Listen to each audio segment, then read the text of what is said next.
पूर्ण भारतामध्ये भारतीय जनता पार्टी परभणी महानगर यांच्या वतीनं होळकर यांच्या 300व्या जयंतीनिमित्त शहरातील आर्थिक दुर्बल घटकातील विकलांग विधवा महिलांना आज अहिल्यादेवी होळकर यांच्या कार्याची प्रेरणा घेऊन आज आम्ही मागण्याचा संकल्प केला आहे की या घटकातील सगळ्या महिलांना काहीतरी आपलं देणं आहे जेणेकरून ते स्वावलंबी होतील। म्हणून आज प्राथमिक स्वरूपामध्ये त्या महिलांना 5 महिलांना आम्ही पैसे वाटप केलेले आहे। याच्यापुढेही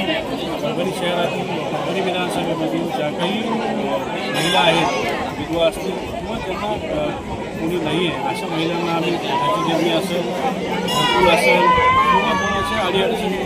शेड असेल पत्र असेल असं त्यांना स्वावलंबन बनवण्यासाठी त्यांना एक मदतीचा हात म्हणून आम्ही आज प्राथमिक स्वरूपात 5 शिलाई मशीनचे वाटप करून आज मी होळकर यांची प्रेरणा हातात घेऊन आम्ही हे कार्य करतो। भाऊ, नुकतेच आपण जिल्हाध्यक्ष म्हणून भाजपची धुरा सांभाळलेली जिल्ह्याची त्याच्यामध्ये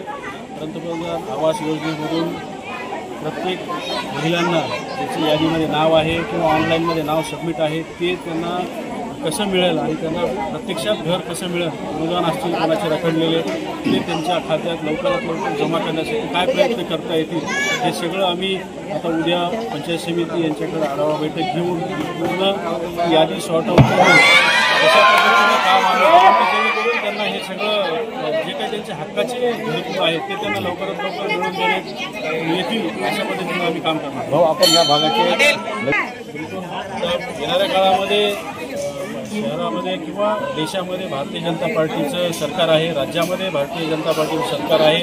योगावन पालकमंत्रीही आपल्या भारतीय जनता पार्टीचे आहेत आणि ह्या सगळ्या संधीचा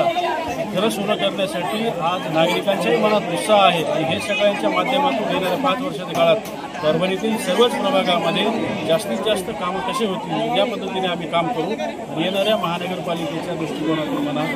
ही संधी परभणीकरांनी सोडू नये या संधीचं सोनं करण्यासाठी ही परभणीकरांची आज परीक्षा आहे। त्याच्यामुळे सगळ्या लोकांनी एकत्र येऊन हे सगळं काम जर केलं तर निश्चित मागच्या 20 वर्षापासून 25 वर्षापासून जे परभणीचं बॅकलॉग आहे ते निश्चित दूर होईल याच्यात काही माझ्या मनात शंका नाही। शेवटचा प्रश्न निवडले जाते बरोबर याच्यामध्ये सर्वात प्रथम कसं काही नाल्यांची कामं शासकीय दरबारी अडकलेले आहेत, रस्त्यांचे काम अडकलेले आहेत। आता हे